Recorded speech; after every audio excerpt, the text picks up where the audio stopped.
Hello, I am Džon Everblast.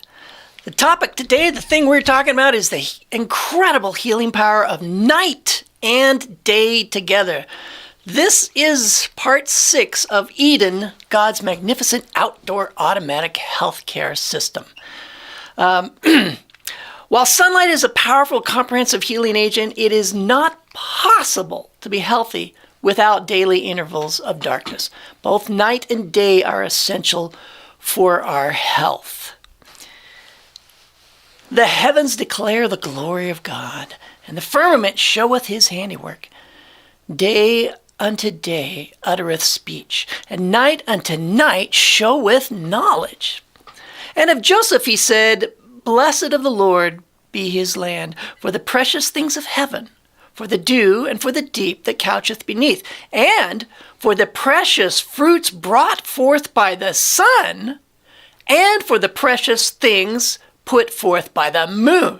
Now, who would have thought? What does that mean? God is showing us in these end times that he has healing agencies at work around the clock in every season. These are the counter agents to the weapons formed against us in these end times. When we mess with that balance and put light for darkness and darkness for light, we mess with our health care, and the weapons formed against us will certainly prosper against us.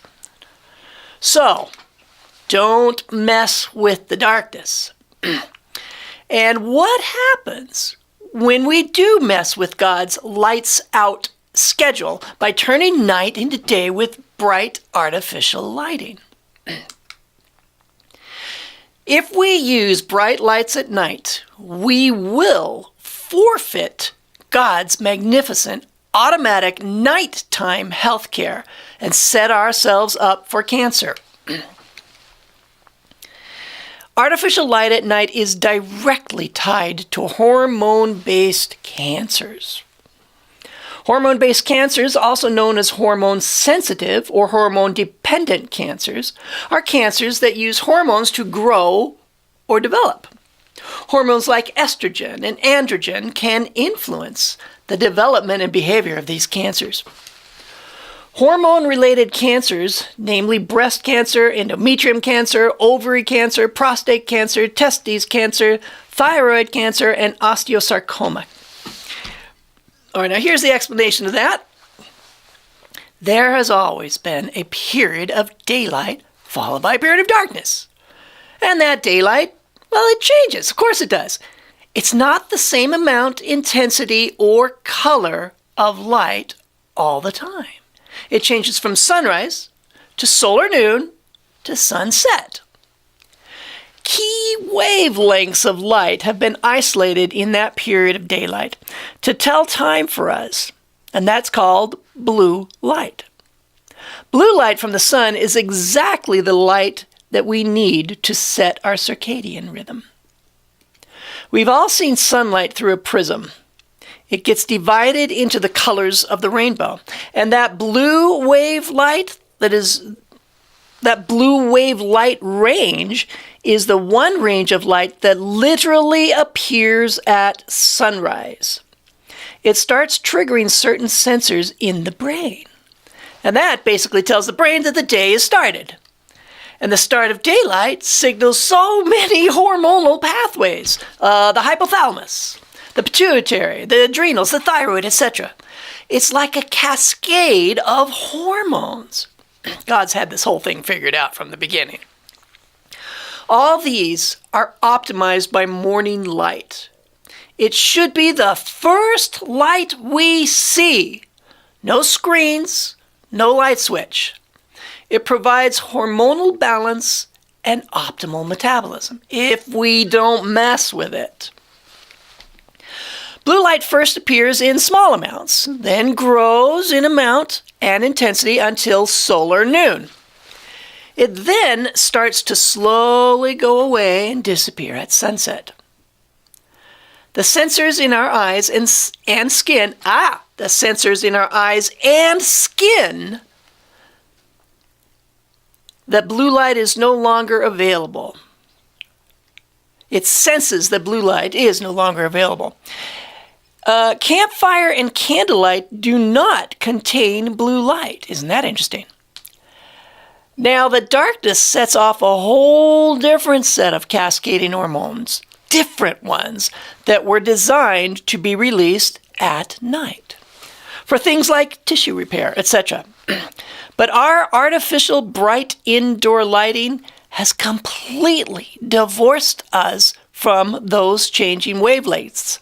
It means we're messing with nature, and nature punishes those who mess with it. It messes with God's natural order of the light and dark cycles.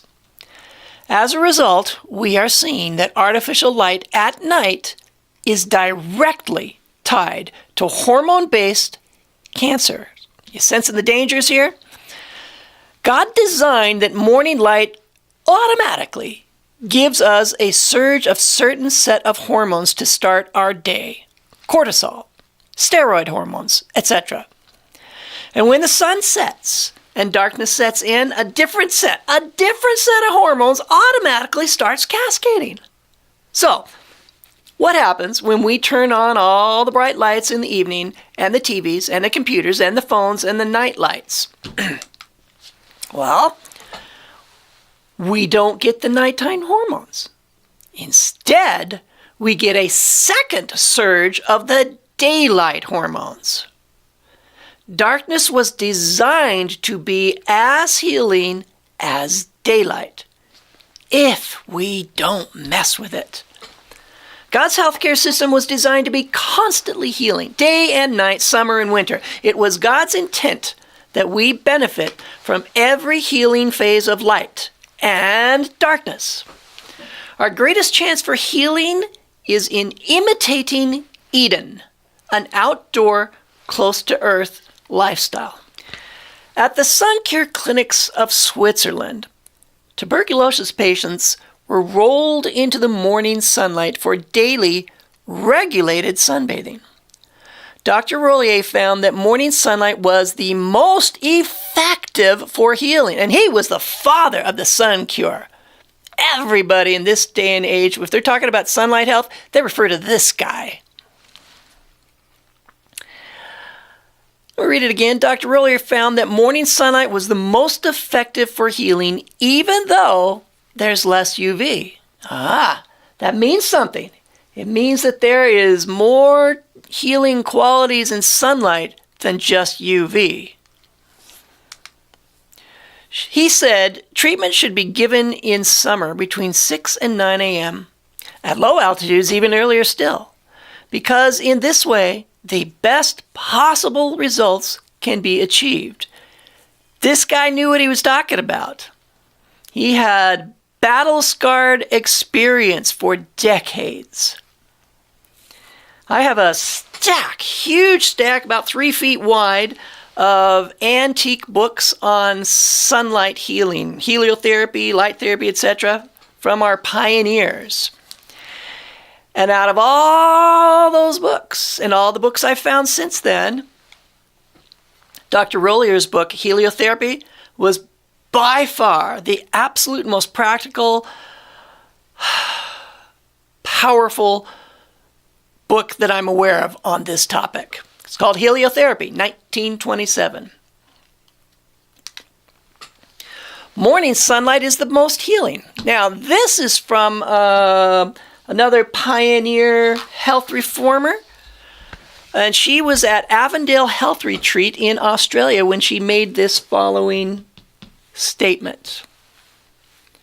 Let those who are making the plans for health reform in Korenbong arrange the sleeping rooms so that they will get the morning sun, which is so beneficial to sick people. The morning sun.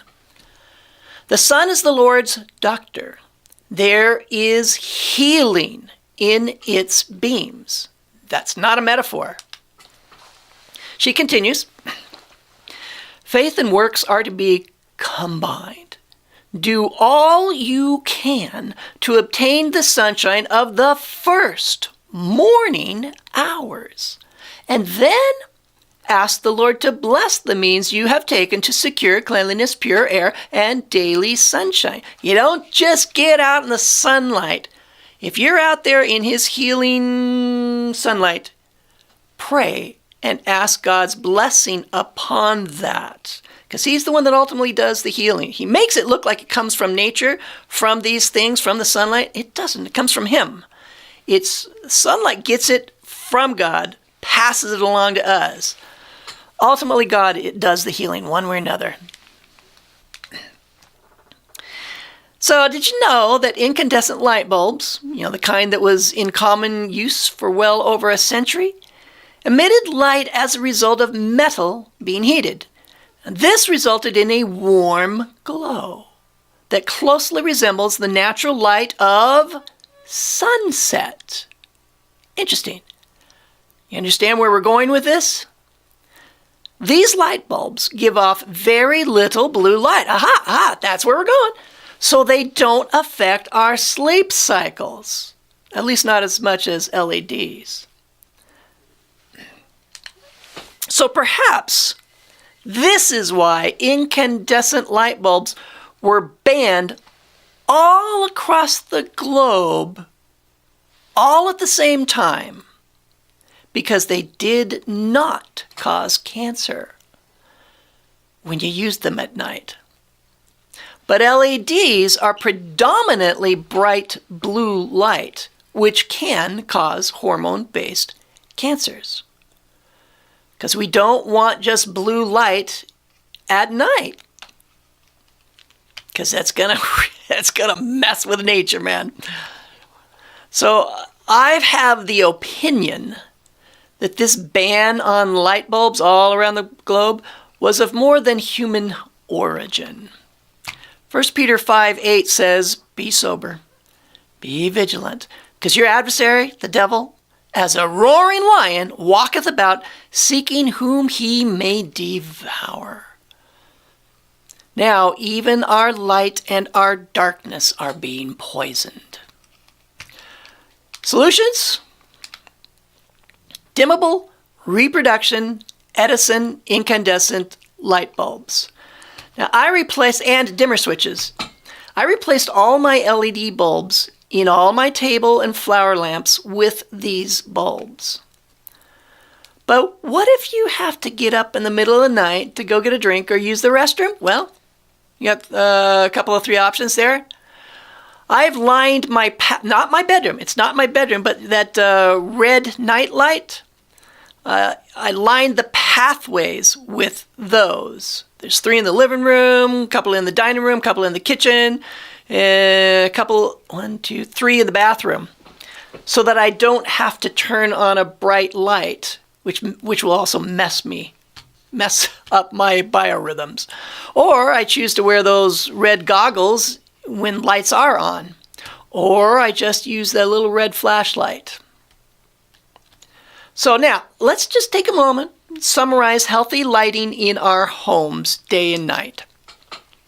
If we want healthy home lighting, we must imitate nature. So in the daytime, we're given moving sunlight. It starts out bright light most of the time. It puts out heat and ultraviolet light. So what we do to simulate that for daytime lighting, sun lamps would work. It provides UV and bright light and heat. Heat lamps would work. Edison bulbs would work. I sometimes supplement my lighting with black light because that contains ultraviolet light. Or you know what? We can open the windows. Let the sunlight in. Or we can do most of our working and sleeping and living outdoors. Or we can work on a porch. Now, in the evening, God provides lighting from the moon, the stars, and perhaps by a campfire. And sometimes it's just totally dark. Now, what we can do is use dimmed Edison bulbs, candles, or oil lamps, just like we used to. Not bright, just very dim. But when we sleep, nature provides it. Nothing is brighter than the moon or stars. Most of the time, it's just dark. Now, what we can do is we are required, if we're going to match nature, we need to sleep in darkness. And if we need to get up and get a drink or use the restroom, use a red flashlight or those red night lights. We are told to make it habit not to sit up. Oh, by the way, this is, before I read it, this is from that same health reformer that I spoke about in Australia. Make it habit not to sit up after 9 o'clock. 9 o'clock? Why 9 o'clock? Every light should be extinguished. That means after going to bed. This turning night into day is a wretched, health-destroying habit.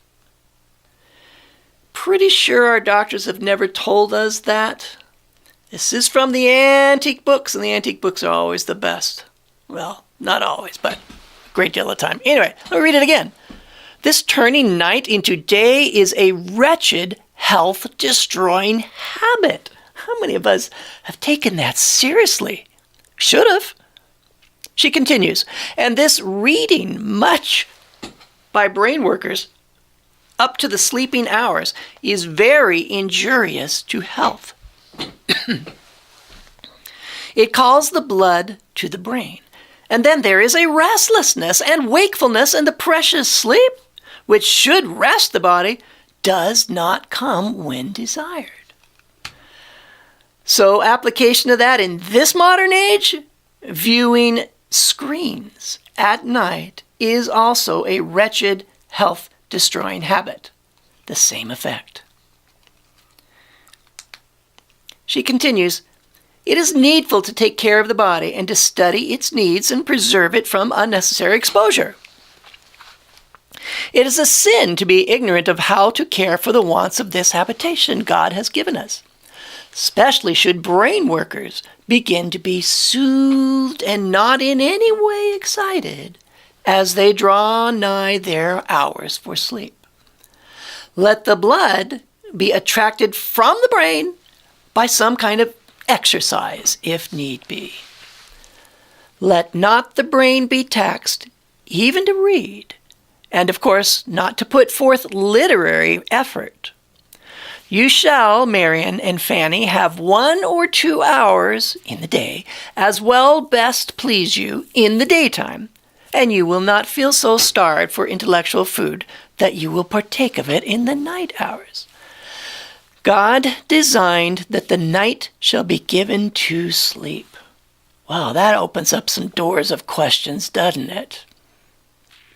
God designed that the night shall be given to sleep. Makes sense. Are we to sleep that whole 12 hours? Are we supposed to sleep longer in the wintertime than in summer? Because the night times are longer then.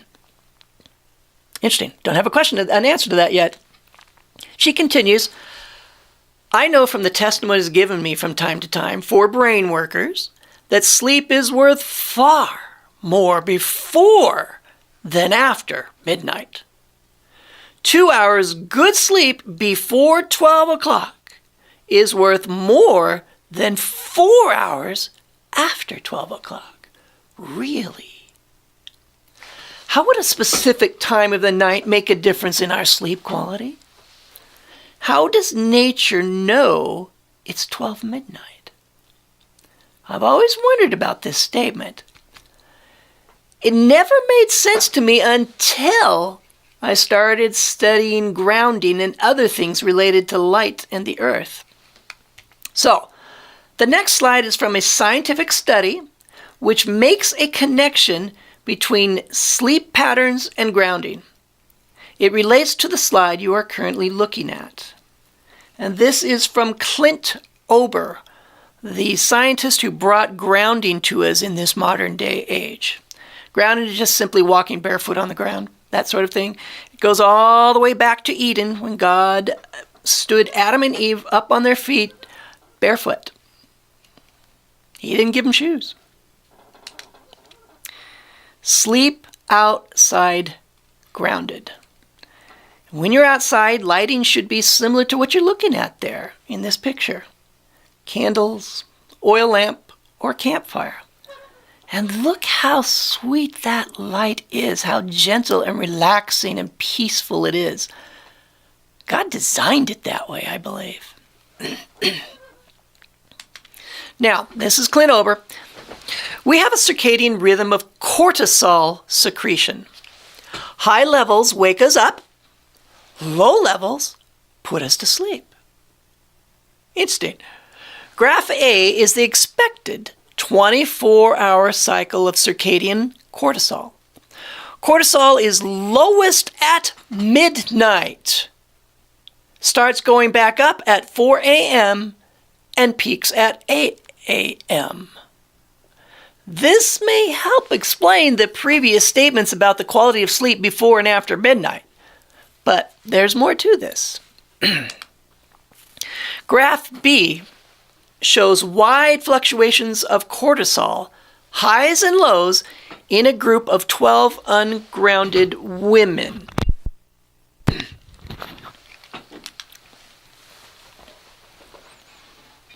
Graph C is the result of grounding those 12 women for 8 weeks while they slept.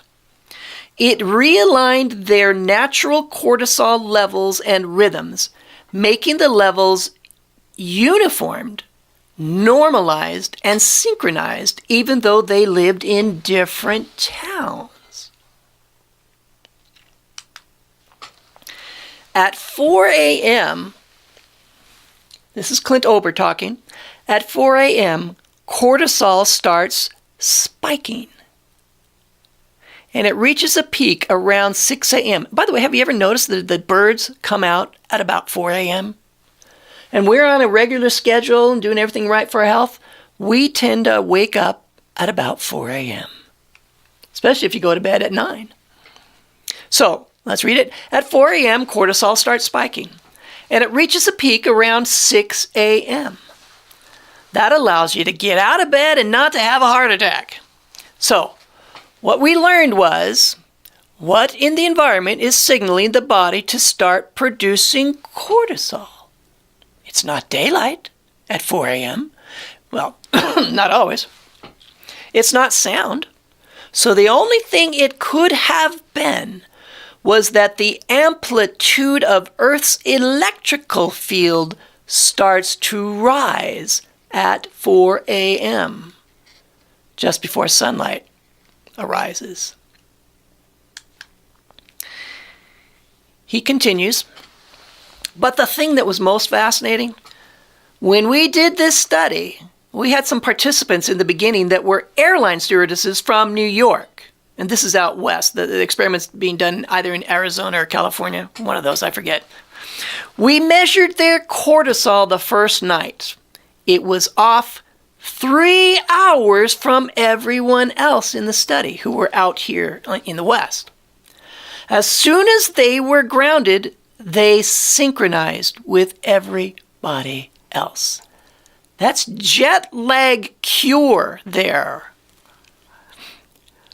You don't have to synchronize with the light. You synchronize with the earth in bare feet on moist grass, and you will be synchronized and you will not have jet lag. He continues. So then we learned that when you put your bare feet on the earth, your body resynchronizes with the circadian clocks, the cortisol rhythms, and all of the other hormone cascades that go on in the body. Wow, it's so much more than time differences or light differences. It's not just light and darkness that affects us, but also the corresponding changes in the amplitude of Earth's electrical field during those changing periods of light and darkness. Isn't God amazing? Now, the basic healing principle here, you stay connected to the earth. All of nature is working together in harmony to keep us healthy. We don't mess with the natural order of things. We're living in houses. That messes with the natural order of things. We use our electronic devices. Now, on a possible related note, frogs croaking. About 24 years ago, I was doing some decorating work for a week or so at Camp Blue Ridge in Virginia. It was the off season, and I slept in the nature building right by a big old window there. And right outside that window was a big old pond filled with frogs, and they were sharp and loud and noisy. So my first night there, I was very concerned how I was going to be able to go to sleep with those croaking sharp frogs. But the strangest thing happened. Every night I was there at 10 p.m. sharp, the frogs stopped croaking simultaneously, like a switch was turned off. What triggered that? I'm now suspecting that it may have had something to do with the synchronized circadian cortisol levels of the grounded frogs, the changing amplitude of Earth's electrical field, perhaps. Very, very likely, don't you think? All right, let's change this topic just a bit. Vitamin D and darkness. The first thing we need to address here is melatonin. Then we go into vitamin D. Your pineal gland releases the highest levels of melatonin when there's darkness, and decreases melatonin production when you're exposed to light. Your pineal gland receives information about the daily light-dark, day-night cycle from the retinas in your eyes, and then releases melatonin accordingly. In other words, you have low levels of melatonin in your blood during the daylight hours and peak levels of melatonin during the nighttime. The longer the night, the longer your pineal gland secretes melatonin. Because of this, melatonin has often been referred to as a sleep hormone. God puts us to sleep at night. He planned it that way. So now, if we take vitamin D in the darkness of winter, we thwart God's magnificent automatic wintertime health care. Oh man, it's fascinating. Vitamin D is not actually needed in the winter. Darkness is needed. Yes, our vitamin D is typically very low in the winter, and the merchants of farmer can't tell us, scream at us that is very bad. You gotta take these supplements of vitamin D. Oh no, the sky is falling. Does it make sense to you to have to supplement high doses of man-made vitamin D potion during the dark winter season when God himself deliberately shuts it off for the season? God didn't, what is he, trying to kill us? No. Let's talk about this here. Melatonin is a hormone that your brain produces in response to darkness. And natural darkness begins at sunset. Melatonin helps with the timing of our circadian rhythm, a 24-hour internal clock, and it helps with sleep. It turns out, this is so amazing. It's going to lead you back to God. It's just so fabulous. It turns out that scientists have discovered that melatonin binds to the binds to the vitamin D receptors in our bodies and exerts the exact same effect as vitamin D. Immune function, anti-inflammatory, antioxidants, etc., etc. Isn't that marvelous? Now, but we modern people, we let bright light at night mess with that melatonin and our sleep. If you look at the research, you will see that the majority of people are low in melatonin because their evening hours are spent in bright lighting and screens and night lights. This is life-changing information. It's changed mine. Now, I am sitting here amidst 1, 2, 3, 4, 5, 6, 7, 8, 9, 10, 11, 12 lights, bright lights at me during this presentation. So I made sure I did not start it in early morning, because that's dim, and I didn't do it in the evening. I started at about 10 o'clock this morning. That's some application here. Because if I do this at night, it's going to keep me up at night, and it has. We were designed to maximize vitamin D in the sunny, warm seasons. But in the long darkness of winter, we were designed to make tons more melatonin because we don't make vitamin D through our skin in the winter. When the seasonal light environment gets to a certain low point, God flips a switch and melatonin takes over. If we don't thwart its production in natural timing with bright artificial lighting screens and night lights. Don't put white light night lights in your children's rooms. It will mess with them. And it will mess with them. Maybe that's why babies keep getting woken up what if? Oh, that never occurred to me before until right this moment. If you want your baby to sleep really well, the best chances for it, don't have a night light on. Don't let them be in bright artificial night in the evening. Expose him to the sunlight, the sunrise, first thing in the morning. What if we did that for our babies, not just ourselves, but our babies and our children? That's interesting. You get that baby on an actual earth, ground the baby too. Get them on an earth rhythm where the electrical amplitude is on the side of keeping the baby asleep, where the darkness is on the side of keeping the baby asleep. That's interesting. I'm so happy I just thought of that. No, I didn't think it. I'm absolutely sure this stuff, that was not me. But it's just an amazing thought. Should have put that in writing.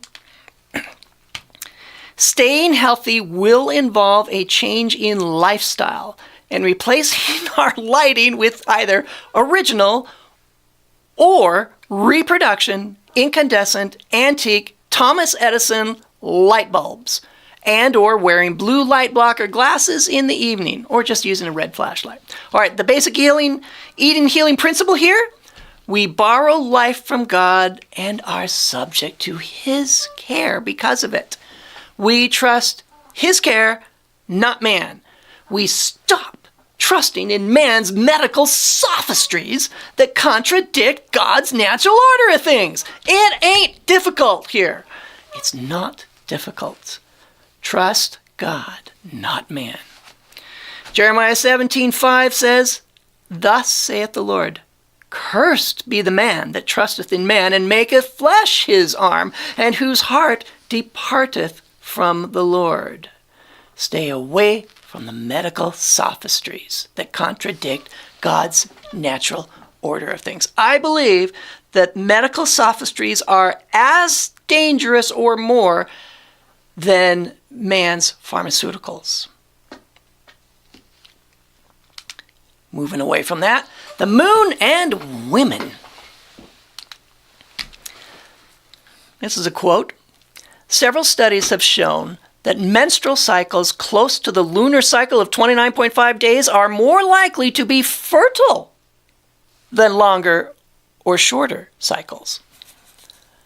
Some researchers think that the menstrual cycle may have once been an exact lunar rhythm. Oh, we suspect that's true. But that indoor life with artificial lighting prevents most women from having their cycles properly timed by moonlight. Oh, yeah, interesting. And they used to ground as well. According to oral and written accounts from the 1930s, women's menstrual cycles are manifestly dependent on the moon in some tropical regions. A medical text written in 1821 states that many women in warmer climates menstruated in accordance with lunar phases. The author says that only women who live a rather unchanged, simple way of life, and those belonging to so-called primitive tribes will menstruate largely under the influence of the moon. So God had that timed out as well. Beginning the cycle around the time of the new moon. Interesting. That would mean, way back then, that all the men of all those tribes knew by the moon when their wives were menstruating. Interesting. That's a new thought, too. Others suggest that women have simultaneous solar day and lunar day clocks. Yeah. Everything working together in harmony. One way or the other, messing with the natural order of things messes with women, which we will hear more about in a bit. So when we live, work, and sleep outdoors, we harmonize with nature, and nature harmonizes with us. Natural law. Animals in the wild do not have the diseases that we have, but indoor pets do have the same diseases as we do. They also eat processed, cooked foods like we do. They also are not grounded like we're not grounded. They are also exposed to the bright lights indoors as we are. You want your pet to be healthy? Put them outside most of the day. Don't let them be exposed to bright light at night. If you want to heal or help heal a sick animal, get them outside. Let them eat grass, expose that sunlight, ground it, etc., etc. Yeah, there's more than we can do. There's more we can do for animals than just fret or take them to a doctor who gives them drugs. We can put them outside in the healing environment. Interesting. I'm making a lot of connections this morning on this stuff I hadn't thought of until I'm actually doing this. I did ask God to fill in the blanks, inspire thoughts that didn't come from me, and I seem to be experiencing that here today for your benefit, for all of our benefit. All right, now the basic eat and healing principle of all this, the sun, the moon, and planet Earth all work in harmony to keep us healthy. And our babies healthy. And our pets healthy. The heavens declare the glory of God, and the firmament showeth his handiwork. Day unto day it uttereth speech, and night unto night it showeth knowledge.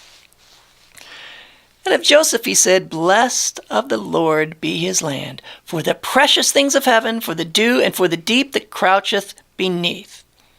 And for the precious fruits brought forth by the sun, and for the precious things put forth by the moon. All right, now working at night may have scary health consequences for women, not just men. Not just women. Women who work at night or in rotating shifts. Whoa, rotating shifts? That sounds like a new mother. She has to work in rotating shifts. Her sleep cycles are all messed up. Women who work at night or in rotating shifts experience more irregular or painful menstrual periods, fewer pregnancies, more problems during pregnancy, and higher rates of stillbirths than do women working the day shift. Wow, we were designed to sleep at night. Shift work can kill you 15 years sooner, warns Whoop's chief scientist, while dramatically raising your risk for depression and suicide. Whoa! People who work constantly changing shifts often hold some of the most challenging and yet vital roles in society. Doctors, nurses, firefighters, respiratory therapists. I was that. I had to work rotating shifts and night shifts, and it was horrible. Shop workers and the police, to name a few. Oh, police. Wait a minute. When I was on the night shift and rotating shifts, I told my wife before I even started back into that respiratory therapy career, that if I get on the night shift, I'm going to be grumpy all the time, because I'd learned that from experience, because I never get quality sleep. I was grumpy, snappy, edgy when I was awake. I was never fully awake. So apply this to the police. Police have guns. They have authority to use force, and lethal force. You do not want grumpy police. The police, this is just theory. What if the police on the night shift, those that have to work rotating shifts, what if they're more grumpy than the rest of the police, the day shifters, like detectives or something? My point is, police officers have to work night shifts as well, and they can be very grumpy, which makes them a bit more dangerous, wouldn't you think? They've got weapons on them. And yet millions of these night shift workers are at risk of dying significantly earlier than the rest of the labor force, and tend to be acutely susceptible to mental health issues as well. Hey, that mental health starts at grumpiness and irritability and impatience. Police officers, they do an invaluable work. I'm not talking against police officers. They have my greatest respect. And working the night shift, it makes it so much harder for them. All right, basic eat and healing principle here. Work when it's light, sleep when it's dark. To do otherwise messes with our health and lifespan. Don't mess with the light. Now, we are changing topics. Don't mess with the light. We have just seen the harmful effects of artificially turning night into day by the use of bright artificial lighting. Now let's look at what can happen when we turn day into night by the use of tinted glasses and other things. Some of this is from my previous presentation, the sun cure, or cancer versus the healing sun. You'll recognize some of them. Now, Dr. John Harvey Kellogg of the world-famous Battle Creek Sanitarium told the story of an African tribe who lived unclothed in the sunlight all day, every day, their entire lives, just like Adam and Eve until they sinned. The Sanitarium News Bulletin, November 1, 1929, is that story. Some of the unclothed tribes of Central Africa, who live on a diet similar to that of the gorilla, and with their naked bodies bathed in the glowing rays of tropical sun, are free from parasitic diseases and are possessed of a resistance to disease so high that cancer, one of the scourges of all civilized lands, is unknown. We make an application right here. Came to my head. There is, at this moment, I've been reading in the papers, there is a stomach flu going around. It's either a virus or a bacteria. If we want the best chances of not getting that, we boost our immune system, we get outside, we follow the rhythms of the sun and the dark. We get as much sunlight as we can because healing is in its beams, like these guys here. They were in the sun all day.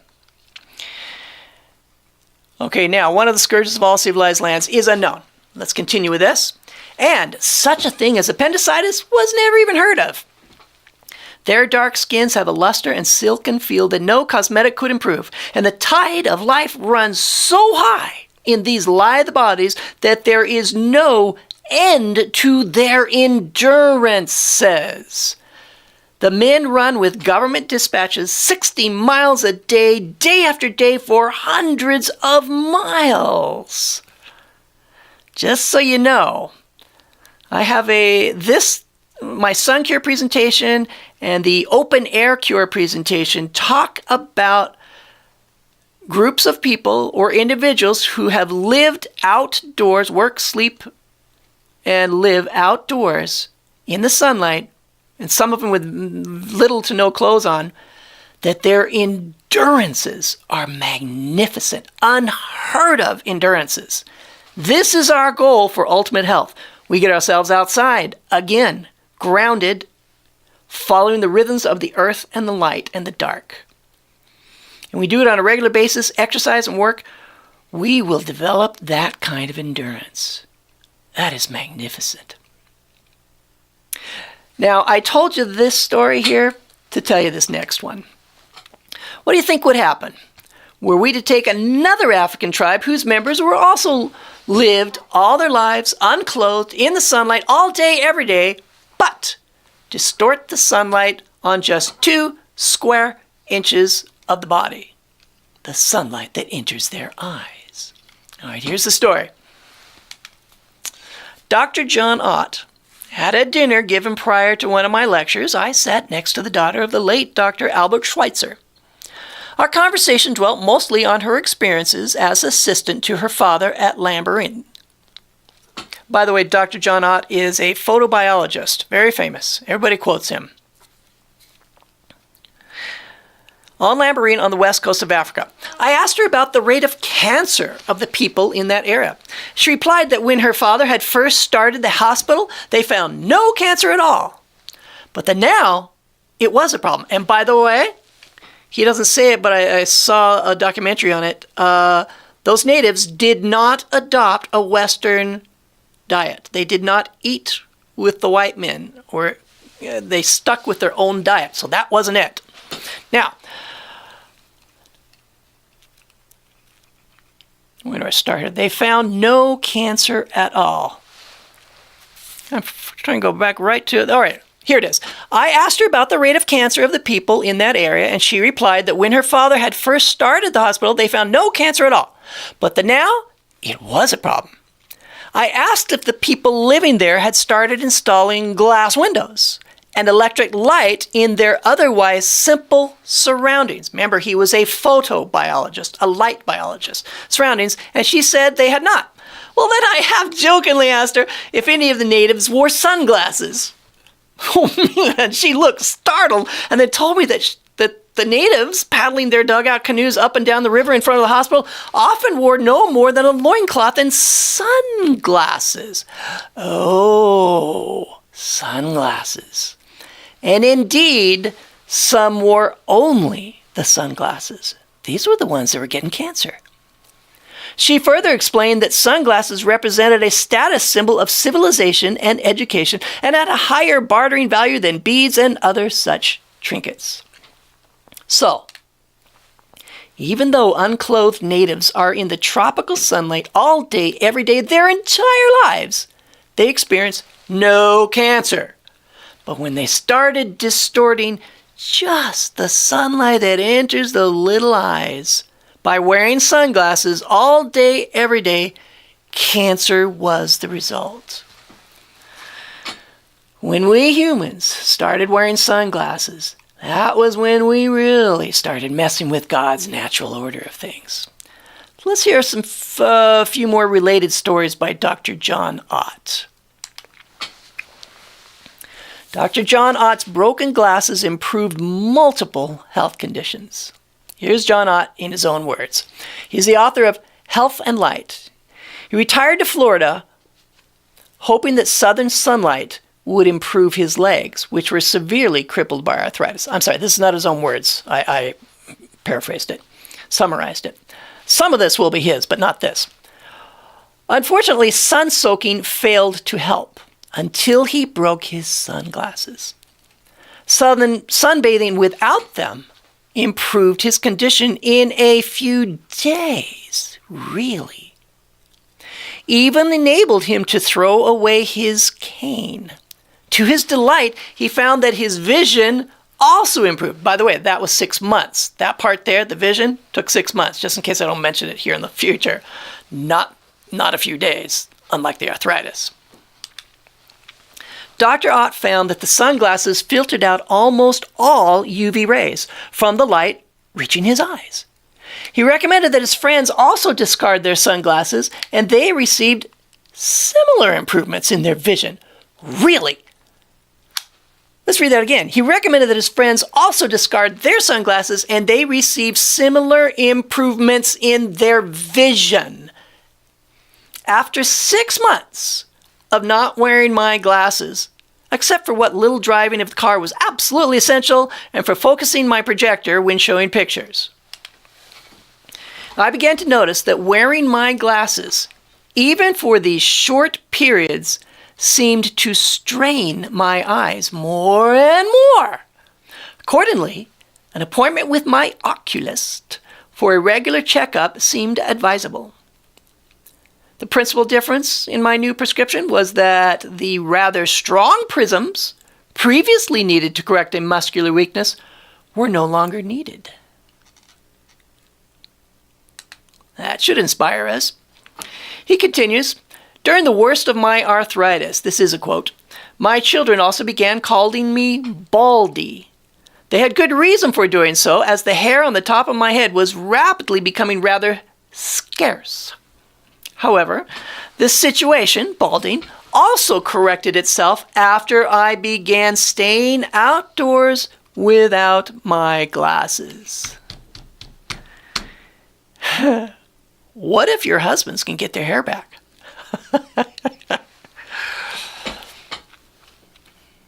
It was shown, by the way, in another book I read, this is not on the script, that if they have completely lost their hair and it's been a long time, that it's not able to be reversed. So start them young. For several years, I had been bothered more and more with common head colds and sore throat. This troublesome condition also disappeared as I continued to practice my theories of being outdoors in the natural sunlight. He continues, this is a quote, several friends who had arthritis tried the same experiment and had similar beneficial results. Other friends with a variety of ailments, including bursitis, ulcers, acne, think teenagers, ulcers, let's review on that. Ulcers were prevented or reversed by living outdoors in the sunlight. Ulcers. Yeah, I know someone I could tell that to. Acne and bleeding gums. Now that's something. Bleeding gums, they insisted they were helped. Another friend no longer was bothered by hay fever. They all stopped living behind glass and stepped outside. Simple. Skin cancer cleared by light. John Ott again, quote, one of my friends had been troubled with skin cancer and on several occasions had undergone minor surgery. He was again having considerable difficulty and his physician had recommended further surgery. However, on his own initiative, he decided to try the same UV ocular therapy that he was giving his wife for her eye condition. Immediately, his skin cancers began to disappear. I'm sorry, that must be read again. Immediately, his skin cancers began to disappear. And within a matter of 4 or 5 months, his skin appeared perfectly normal without surgery or other treatment. Now, here is that ocular therapy Dr. Ott was talking about. It's so simple. Spend as much time as possible outdoors, full exposure as much as possible. Avoid wearing any eyewear and looking through glass. Avoid artificial light sources, including TV. Now it applies to computer screens and monitors and telephones, mobile phones. Very simple. God's healing agencies are not grievous. His health statutes are not grievous. Stepping outside is not grievous. It's pleasant and it's healing. Lung cancer and sunglasses. Lung cancer too? A personal friend of mine told me of an acquaintance of his, a man in his early 70s, who had just been diagnosed as having terminal lung cancer. He was going to die. This man lived in the Southwest and wore sunglasses most of the time. My friend sent him a copy of My Ivory Cellar and a set of the instruction sheets that had been given to the 15 patients in New York City for living outdoors as much as possible and avoiding artificial light sources. The elderly cancer patient agreed to follow the instructions. The tumor completely disappeared. And he lived for approximately 8 years. Remember, he was 73. 8 years before dying of a heart complication. Yes, tumors and cancer can be reversed by stepping into the sunlight and or not using glasses. Interesting. Sunglasses are messing with the natural order of things. Yes, I say that term purposely over and over and over, so you will not forget it. Messing with the natural order of things messes with our health care. Got cancer? Check your glasses. Now, if you feel that you need to wear sunglasses, then use neutral medium gray rather than colored glasses. Advice is coming from Dr. John Ott. This option tones down the intensity of the bright sunlight without filtering out the colors that make up bright white light. Pink, blue, and red sunglasses are not recommended. This is from Light, Medicine of the Future, page 153, and it is based on Dr. John Ott's recommendations. If we mess with the color spectrum of white light, we distort light in ways that will hurt our health. I have no particular company to endorse on this one. Ultraviolet transmitting eyeglasses. Regular eyeglasses block about 86% of UV rays entering the eyes, leaving only 14% of UV to enter the eyes. This company claims that these glasses transmit 55 to 60% of beneficial UV light to enter your eyes. Go to my website for simplified details and things you need to know about this company and these glasses, because their website is so complicated. What? It's madness. So I spelled it out simply on my website, thesuncure.com. Hit the tab Resources, and it'll get to those glasses. They offer prescription glasses and they offer reading glasses. I make no money from them. I get nothing from them. I do not sell anything on my websites. So I retain my credibility. It's still far better to go without any kind of eyewear when outside. But for reading glasses, well, you got to do it indoors, sure. Pink. Pink? What about pink, John? All right, let's talk about it. Fertility and tinted glasses. Fertility. This is Dr. Ott again.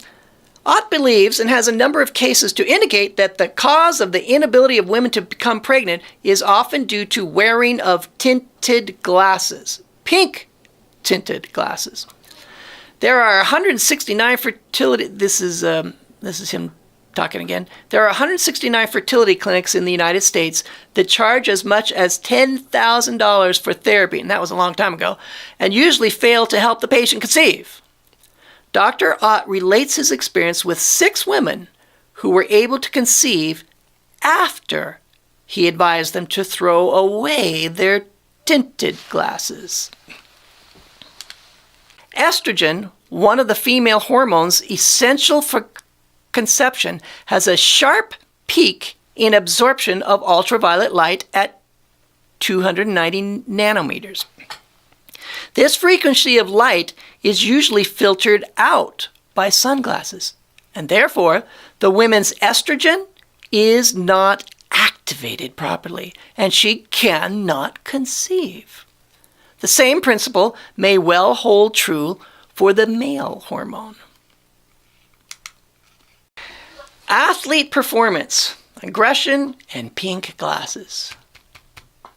This is from the Kansas City Royals Baseball Academy, Sid Thrift Director, to Dr. John Ott. Dear John Ott, 30 days have now passed since we changed one of our players' glasses from a pink tinted to a medium gray as per your recommendation. It was amazing to observe how the player was changed from a hyper-aggressive and helmet-throwing player to a very relaxed person. There was a great deal of improvement in performance as well. The performance of one of our other players, who had mysteriously retrogressed for no evident reason, has, since the removal of psychedelic-type red lighting from his dormitory room, regained his usual good performance. Our entire staff would again like to thank you for the time you have spent enlightening us in areas that for too long have been explained only in vague generalities. Kansas City Royals. Yep, there's something to this. Pink glasses and psych issues.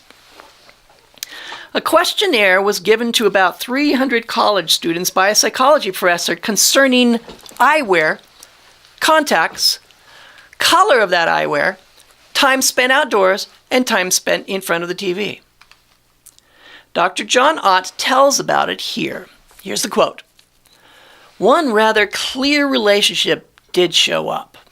Although not statistically significant because only 3 cases were involved, 3 students did reply that they constantly wore hot pink glasses.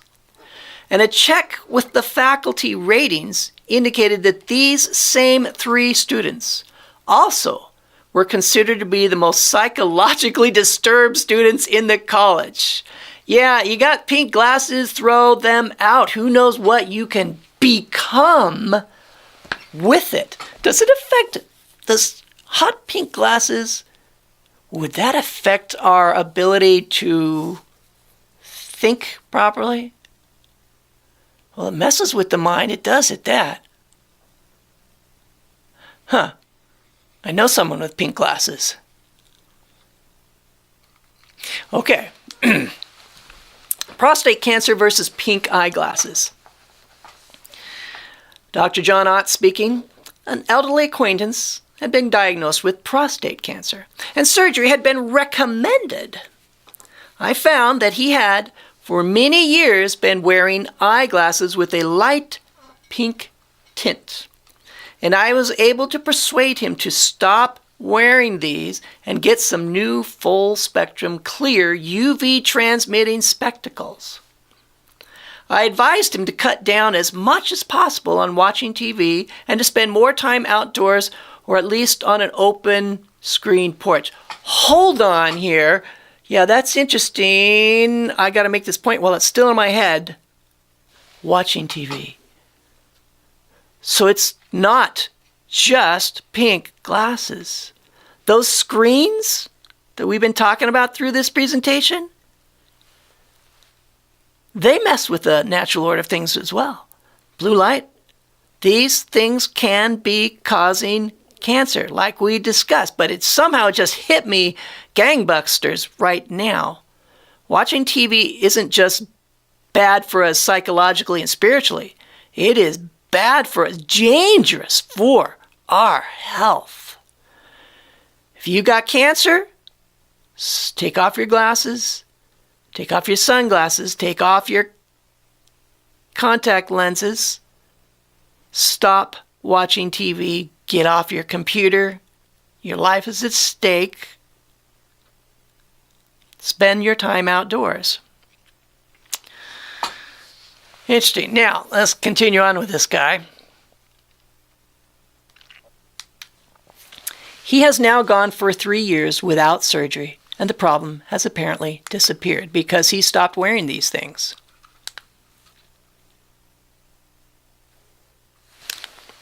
The pink room reaction on prisoners, inmates.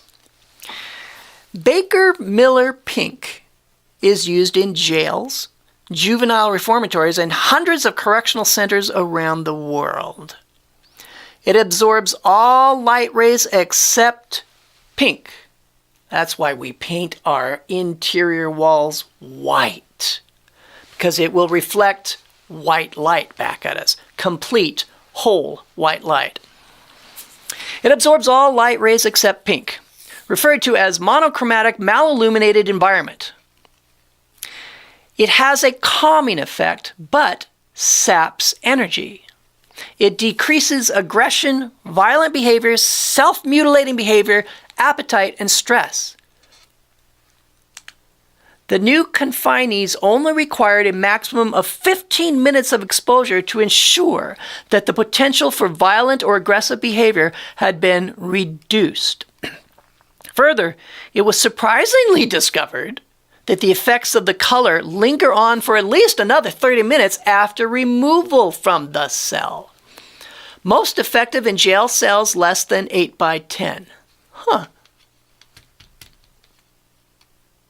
The effect of Baker-Miller pink has also been noted in colorblind and some blind subjects, suggesting a physiological mechanism. All right, continue. However, reactions are short-term. If left in cell too long, prisoners may regress to an even more agitated state. Application to us, now what do you think that would be? Think of families. Think of your little daughter.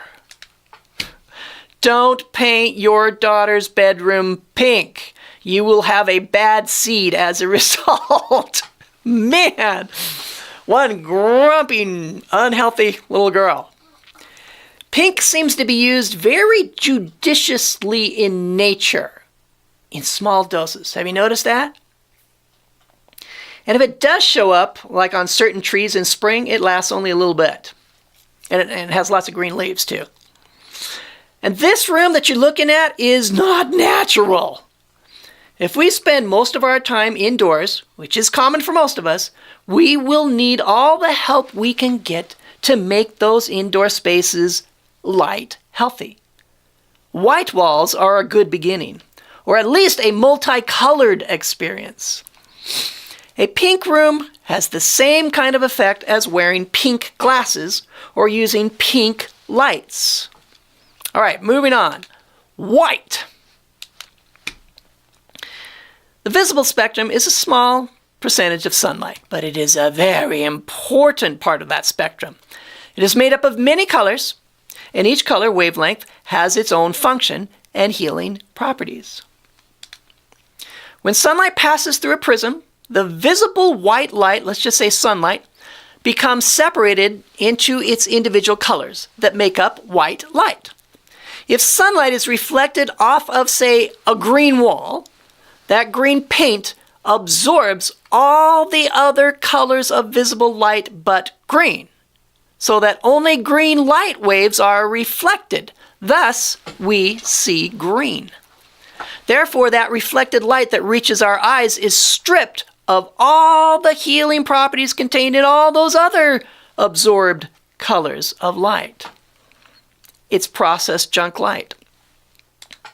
So, our window glass in our homes first strips out some of the visible light, then most of the ultraviolet light, then our colored walls reflect back to our eyes light that has most of the remaining visible spectrum stripped out.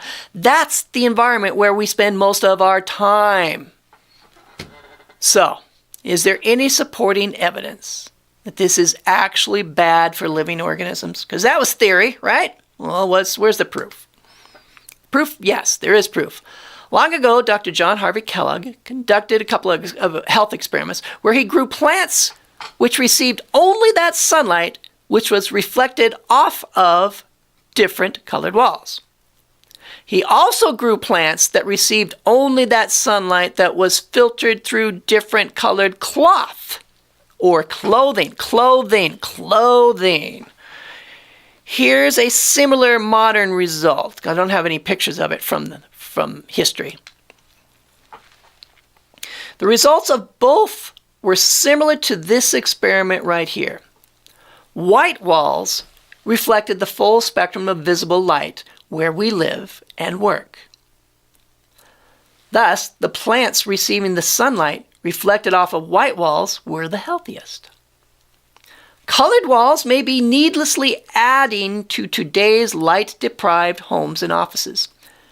These plants need all the help they can get to be light healthy, as do we. Black walls made the sickliest plants. Let me stop right there. 2 blocks from here, about 3 blocks from here, is a dentist office. That office has 2 plate glass windows, 2 paned windows. So that takes out all the UV, most of the light, and both those panes were tinted dark. So you'd go inside, and of course you'd say, well, this place is dark. It's unhealthy because there's all that light has been filtered and processed, and there's hardly anything left. But that wasn't enough. They painted their walls black. That has to be the most unhealthy dentist office I have ever been to, ever, or building that I have ever been to. Oh, man. But you just can't walk up to someone and say that. You got to give them a chain of evidence. Anyway. So, where was I here? These plants need all the help they can get to be light healthy, as do we. Black walls made the sickliest plants. This is why we do not mess with the color spectrum of white light with colored glasses or dark clothing. It's not just your eyes that need this. Our skin has receptors as well to light. We were originally designed to be naked. We were only wearing light at the time. This is why Dr. Kellogg recommended white walls and white clothing for invalids, children, and adults, especially children. This is what he says. And this is an abbreviated version. He says, ordinary cloth is more or less pervious to ultraviolet rays. In other words, it'll go through it. This fact explains the presence of freckles on covered parts. The writer's experiments demonstrated, however, that the amount of light which reaches the skin through the ordinary clothing is quite inadequate. Our experiments show clearly that the color of clothing is a matter of importance, and that the amount of light which comes in contact with the skin may be modified by the color of the fabrics worn, as well as by their texture. When white clothing is worn in the sunlight, the body is bathed in light, notwithstanding the fact that it is covered. When dark clothing is worn, all light is excluded from all portions of the skin. In other words, when we wear dark clothing, we live in the dark both day and night. Whereas when white is worn during the hours of daylight, we walk in the light. All right, think of your babies. Growing children, invalids, and persons compelled to live indoors would be especially benefited by the wearing of white clothing. And I know Dr. Kellogg states that it's best to have these kids near naked, if nothing else, when they're growing up. I mean, when they're babies, when they're toddlers, to get the greatest benefit. We need to find a way to implement that privately. Now let's just close with just 10 or so tiny little historical examples of what undistorted sunlight can do for our health. Undistorted bones. All right. Herodotus, 431 BC, Greek historian, born in the Persian Empire in the 5th century BC, a contemporary of Socrates. This is what he has to say from Heliotherapy, 1927, page 1 and 2. He said, amongst the skeletons that were lying in separate heaps, I found the skulls of the Persians so tender that even with a small stone I could break holes in them. Whereas the skulls of the Egyptians were so hard that it was almost impossible to smash them with a large stone.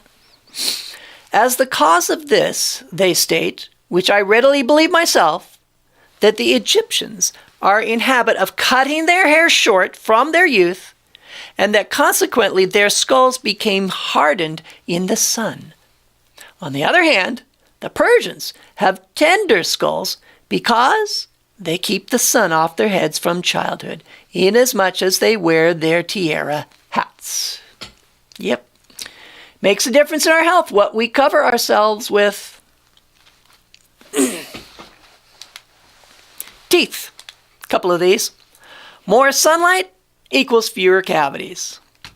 Study of 94,337 white boys 12 to 14 years of age showed that the incidence of cavities was directly related to the amount of sunlight available in the area in which the boys lived. The more sunlight, the fewer cavities. Cavities are seasonal, low sunlight. In a study involving over 800 children, it was discovered that the incidence of dental cavities was much higher during the winter and spring months than during the summer months when people are outside in the sun. So here's a reasonable question.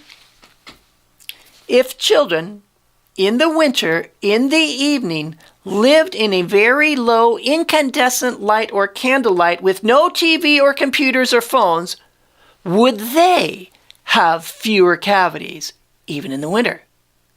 Because we just learned that melatonin grabs on to the vitamin D receptors in the darkness of the long winters, replacing vitamin D and exactly what vitamin D does. Wouldn't that be interesting to run an experiment on that? All right, benefits of full body sunbathing. I'm going to make a disclaimer here. Just to be clear, I do not advocate public nudity. Public nudity. Never have, never will. That being said, this category that you're about to see contains 3 micro stories of the benefits of full body exposure to sunlight. Now, I'm just warning you here that these 3 stories can be somewhat awkward and uncomfortable. That's why I've never put them in any of my health presentations. But I realize that mainstream medicine will not tell you this stuff. So somebody needs to step up to the plate and tell this particular healing quality of sunlight. Today, that's reluctantly me, and I'm the one that's going to be most embarrassed by it. I don't want to talk about it. I'd rather not, but it's going to benefit you. So don't complain about it. It's not bad pictures. It's just the content is just kind of embarrassing. Okay. I kept putting these images in and then taking them out, put them in, taking them out. I did that several times. Today, they are in. Just a few minutes ago, I put them in. Go figure. It's too important to leave out. So here we go. There's 3 of these. Body parts react differently to sunlight. Men's testicles produce 80% more testosterone than chest or back when exposed to sunlight. All right, you absorbing what that means? When the male chest or back is exposed to sunlight, the male hormones may increase by 120%. When the genital area is exposed, the hormones increase by 200%. Sunlight striking any part of the male body stimulates testosterone production. But when equal areas of back and genital skin, such as 4 square inches of each, are exposed to sunlight, there is almost no rise of male hormone from the back as compared to a good rise of hormone with the same exposure of the genital area. Then, of course, sunlight to the eyes triggers completely different health effects. All right, number 2. This one's the hardest. I don't like this one. Childbirth is easier on nudists. I have had the privilege, this is a doctor talking, I have had the privilege of acting as obstetrician for professional nudists. And from the physical standpoint, I could not argue with those sun-tanned all-over mothers. Their skin is more flexible, less brittle. The skin around the vagina in non-nudists' mothers is usually brittle and chapped. Animals have an advantage here. Not only is their vaginal area uncovered, they are constantly exposed to the toughening and evaporating effect of sunlight. So they have vaginal skin that is flexible instead of brittle. Told you this is awkward. All right, last one of those. 90% of the cases of high blood pressure in westernized populations have no apparent cause. At the same time, it is a known fact that many primitive people who live out of doors have almost no hypertension. it is apparent that an environmental factor must be investigated, and sunlight may be that factor. The naked truth about high blood pressure recently became more apparent when the Maryland Heart Association uncovered a group that suffers from hypertension only half as much as the national average, the nudists. Thankfully, we are done with that category. Eyesight. Eyesight improved in 3 days. I have found that my eyesight got better. This is from a friend of mine. I have found that my eyesight got better in reading small print after sunbathing with my face towards the sun for 15 minutes for 3 consecutive days. I sunbathed from 10 to 11, and 15 minutes of that was spent with my face towards the sun. That was from Benji Hornalis. He said I could use this. He is the general manager and director of Shalem Health Retreat in Western Australia. Cholesterol levels.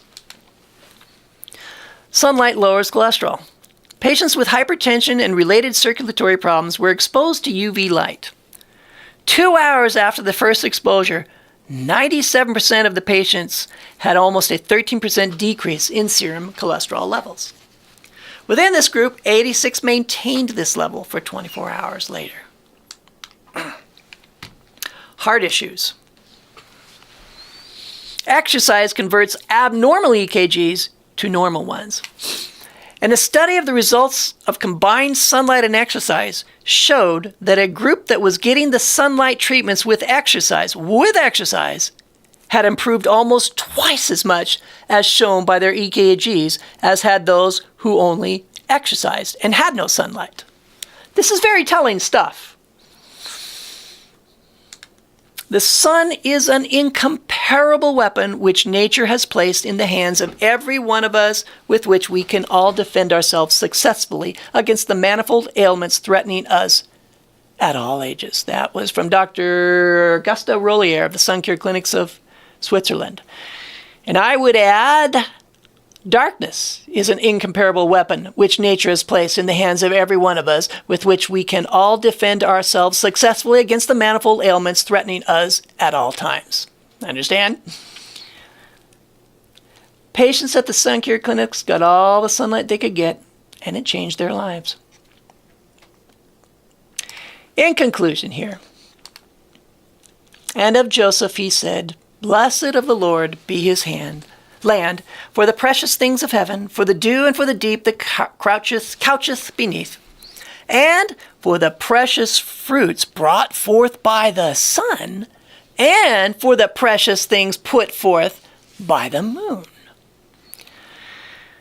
We haven't even begun to plumb the depths of God's magnificent outdoor automatic healthcare system. But if we're open to hearing about it, if the pupil is ready, the teacher is always provided. The more study is done on this topic, the more we understand that everything in nature is interconnected. Our healthcare is found outdoors in nature, night and day. And that is all of this particular presentation. I hope you enjoyed that. I have plenty more at pillarsofeden.org and on my YouTube channel. Thank you for watching, folks. And that's it.